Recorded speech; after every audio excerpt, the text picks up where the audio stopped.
Nafurahia kutumia njia hii ya teknolojia ambayo tumeletewa hapa shule, kwa sababu tunapaswa kujifunza kwa kuona na kwa vitendo. Pia tunapata ufahamu mzuri na tunaelewa vizuri, inatusaidia kufaulu katika masomo yetu. Naitwa Sajma. Teknolojia hii inatusaidia sana kuelimika na kufahamu kwa urahisi katika masomo yetu. Inatusaidia sana katika masomo yetu kujibu maswali kwa urahisi.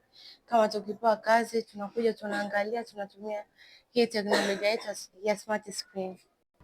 Kuwepo kwa smart screen inatusaidia sana katika masomo yetu kwa kufahamu vitu ambavyo hatuvielewi kwa kutumia videos na audios.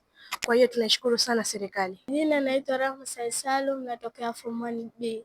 Kiukweli smart screen inatusaidia sana. Kama mimi mwenyewe binafsi, tukipewa maswali ambayo ni magumu na tukienda kwa dada zetu hayajui, tunakuja kuweka katika ChatGPT na tunapata majibu yaliyo sahihi kabisa.